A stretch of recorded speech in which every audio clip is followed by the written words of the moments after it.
Greetings and welcome to Tabloid Talk, brought to you by Tabloid TV, a show where we unpack the important stuff. I am Muhammad Ismail. Like our Facebook page and subscribe to our YouTube channel by clicking the subscribe button below and the bell icon to ensure that you get a notification every time a new video is added. Growing up, we watched them on TV, tried a few tricks of our own, and if we were lucky enough, we would see them in person. In today's show, we talk to somebody who is known as the James Bond of magic. He defines himself by the way he dresses, and someone who has redefined the genre by taking his type of entertainment to the next level.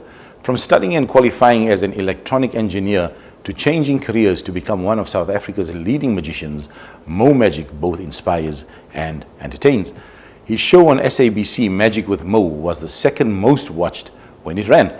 And if you want to see more of this affable magician after watching this interview, one lucky viewer stands a chance to win 2 tickets to Mo Magic's next gig. More details on the giveaway after the break. Stay tuned.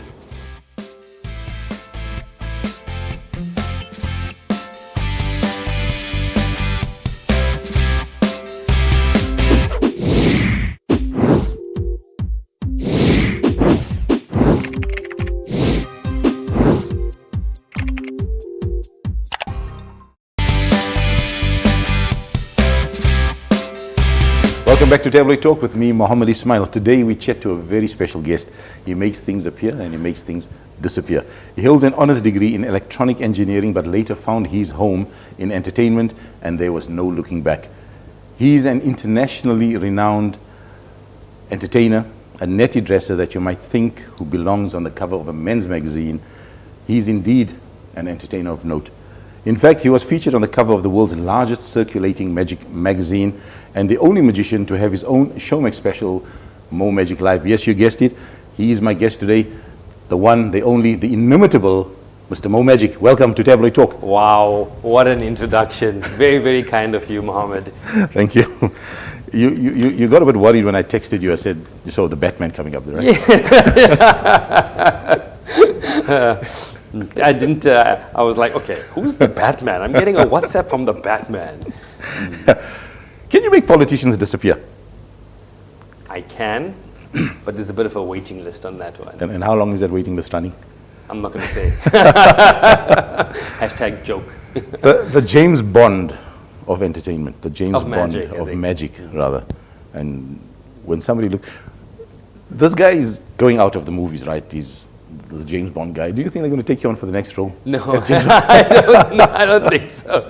I don't think so. But I think what you're referring to is the handle or the caption of James Bond of Magic. I think it's because when I began my career, I started wearing the suits, and as I refined my sense of style, I started becoming a little more discerning, having my suits tailored. And I think it was very important for me from the word go to establish myself as well-dressed, well-spoken, because I wanted to present the art of magic in a very positive light. When I got into magic, and we'll get into when exactly I got into it, I found that in South Africa there were a few magicians, but most of them were performing for kids' parties. Yes. And whilst that is amazing, I've got the greatest respect for people who can entertain children.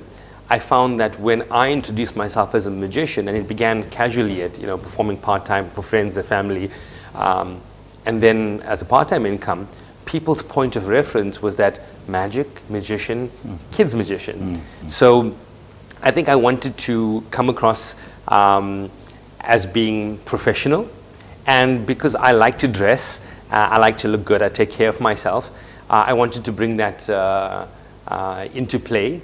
And the media got wind of that, and I started being called the James Bond of magic. So it was quite catchy, quite catchy. So do you have somebody defining or suggesting your wardrobe to you, or do you do it yourself? I do it myself. I'm the type of person, and I don't think I've shared this publicly before, but I always look back at my life and where I've come from, and I look at where I'd like to go and who I'd like to be.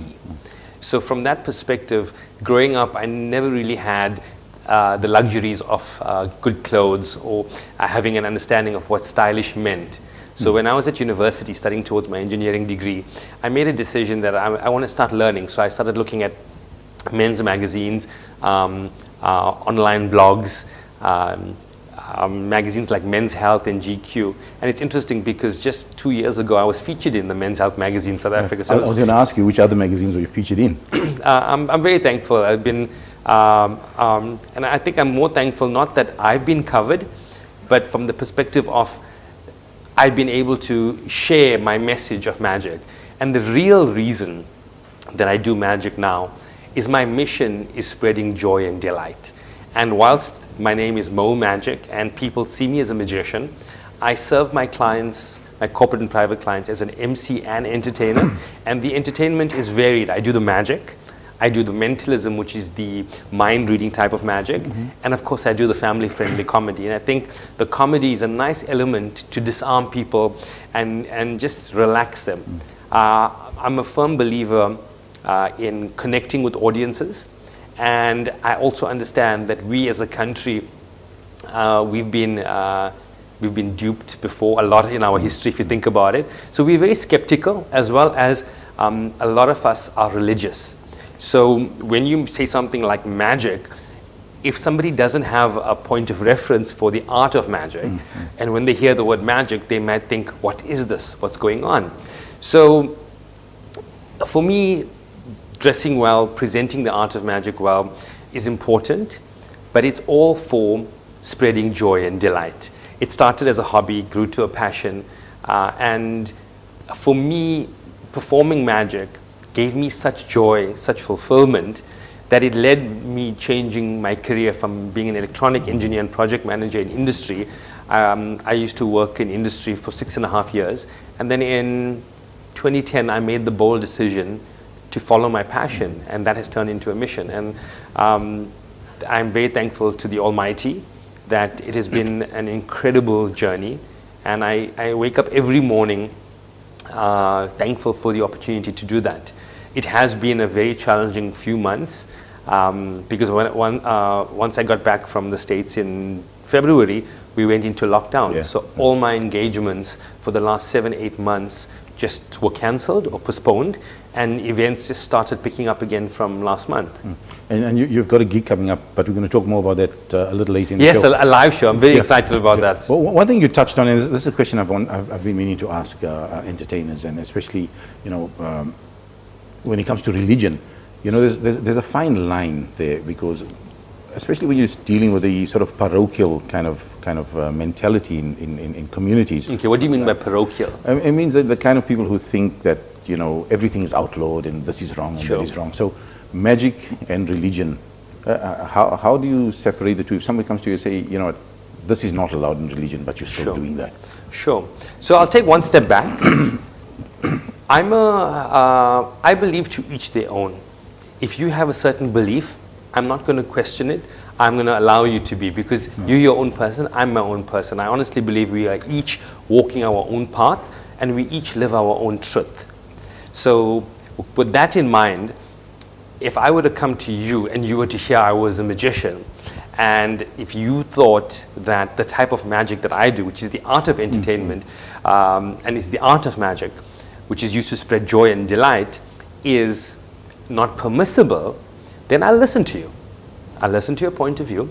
I'll appreciate it, one human to another human, and then depending on the feel I get from you, I might share my perspective that this is an art form, and it's something that I learned. And if you look around the world, people have been doing this for many, many years, and take it from there. If I feel that they are firm with their belief and they don't want to listen to me, then I respect myself by excusing myself and saying thank you very much, and that's it. It used to irk me in my earlier years of my career, because I thought that people were attacking me and they misunderstood what I was doing. But I think the more I grew as an individual, the more self-assured I became in terms of living my truth and being true to myself, and knowing that at the end of the day I do the best I can with the utmost of trust and faith in the Almighty, then that's all that matters. Absolutely. Having studied electronic engineering, excuse me, sorry about that. Having studied electronic engineering and then getting into the art of magic, there's certainly been quite a journey. You spoke about it a little bit, but the difficulty that went through that, and I just want to touch a little bit about entertainers in South Africa, right? And like you said earlier, children, sort of people have perceived magicians as children's magicians. And I remember when I was at school and you had this entertainer and he had the rings and all those kind of things, but you sort of redefined that remarkably. So you've engineered your art into a different direction. Thank you for that. I think I'm blushing. Very kind of you to say that. What I want to find out is also in terms of the kind of people that's coming out onto the platform as magicians and as entertainers in that industry, in this field. Are they few and far between? What's the opportunities like for anybody who wants to get into this particular field? And where do you go and study and how do you learn magic? What do you do there? Sure. So I will say that the vast majority of magicians worldwide are hobbyists.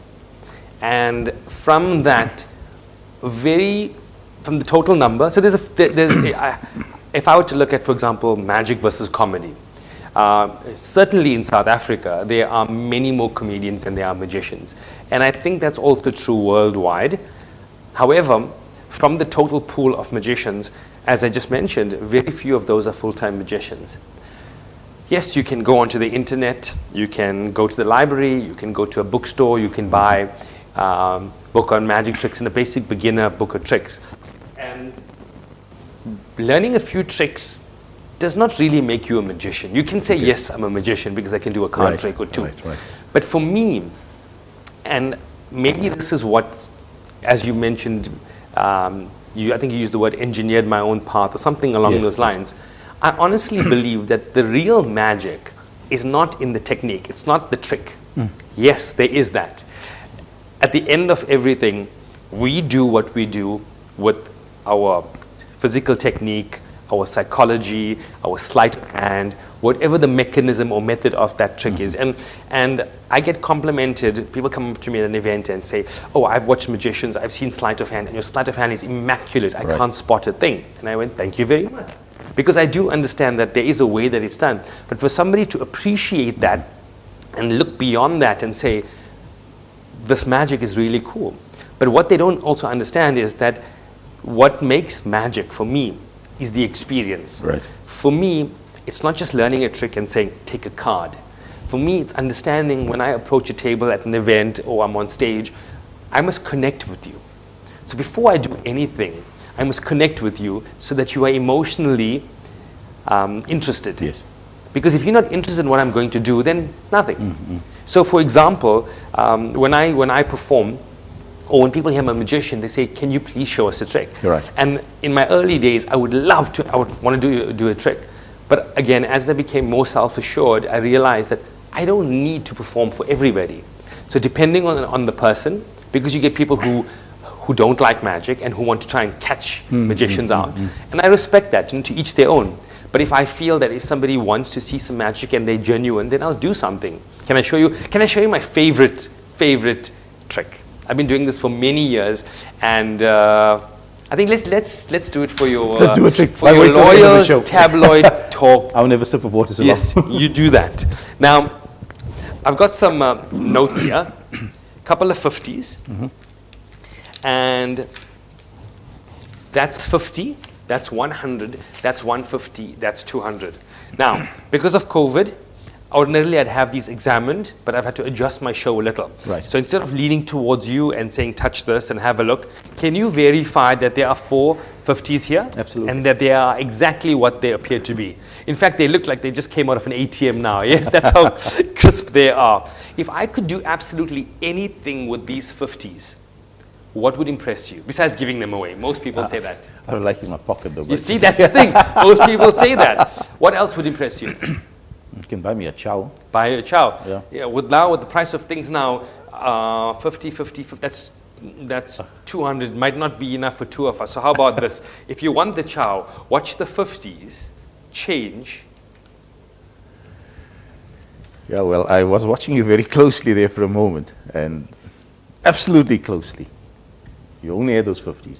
And now? And 1, 2, 3, 4. Right. So can you make that 400 into 800? I can, but we've just met. Now you're making demands on me. But no, really, would you like to see it? Go for it. Okay. But now you see, you know what to expect because you saw the money multiply, and now you know what to expect. Would you be my investment banker? I'm a magician, not a miracle worker. Right? Now, you see, 400 rands here. Ordinarily, a magician would never repeat the illusion. Of course. Not because you're going to catch us out, but because the element of mystery is gone. I don't want to catch you out. But now remember, you asked for this. I didn't say, let me double them. Of course. So if I were to do exactly what you wanted, would that really impress you? I'm already impressed, my man. Thank you. All right. Tabloid viewers, watch this. Don't look away. Watch the hundreds change.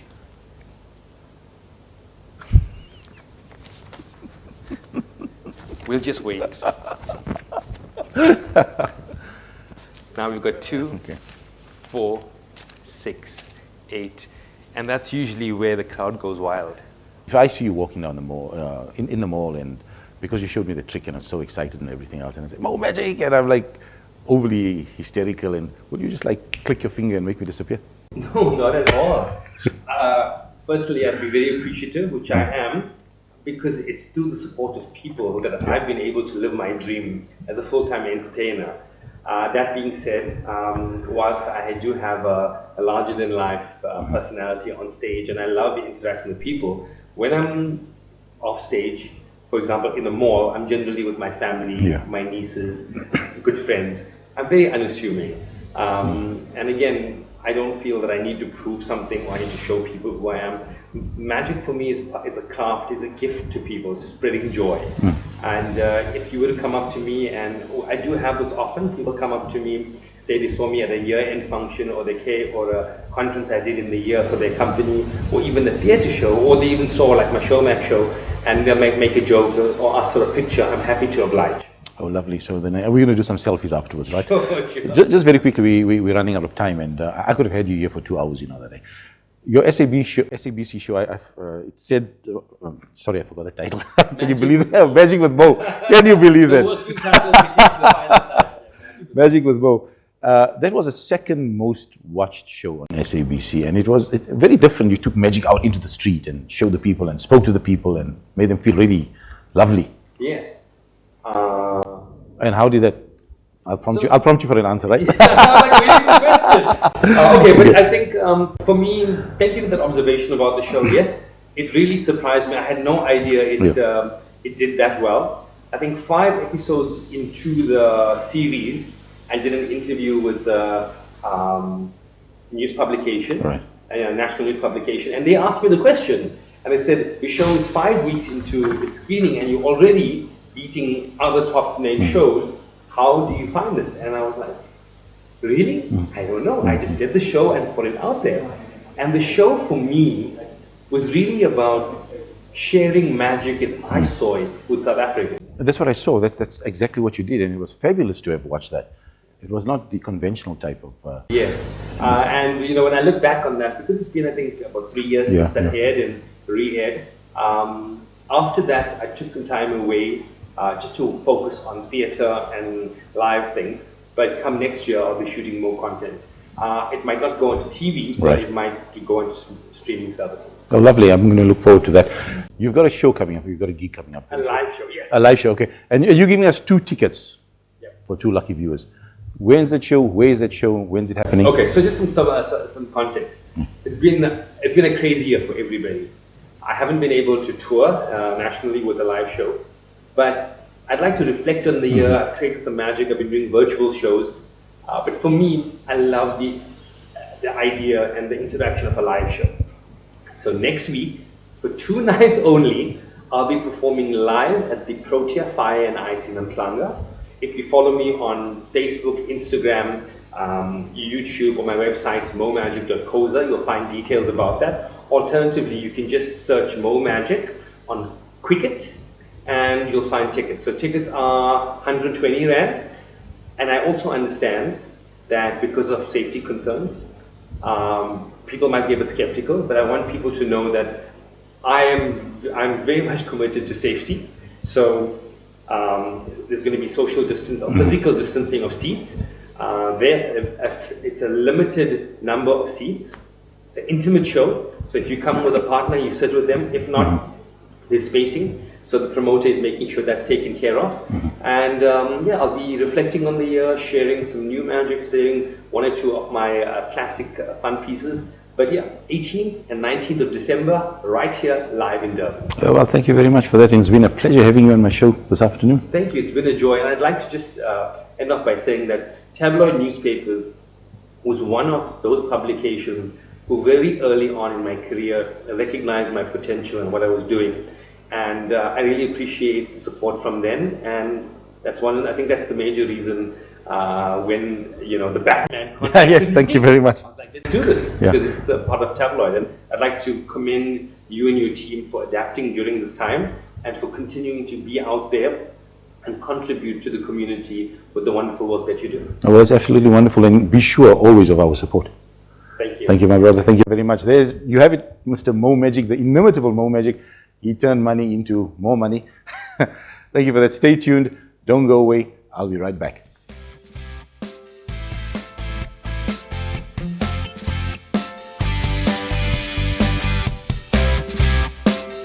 Engineering an entirely new career and taking the local and international stage of magic by storm, Mo Magic indeed has a longer story to tell. Nothing has prevented him from achieving the celebrity status that he has today. And it's competition time again. Tabloid Talk is giving away 2 tickets to one lucky winner to watch Mo Magic live next week. All you have to do to enter is tell us where is Mo Magic's show taking place on the 18th and 19th of December. The competition is for our YouTube subscribers only, so don't forget to subscribe, like our Tabloid TV channel on YouTube, also on Facebook. Tabloid TV promotes social responsibility and safer communities. Remember that it is up to us to stop violence against women and children. Be the change. Thank you for watching. I'm Mohammed Ismail, and before I go, here's a little trick I want to show you.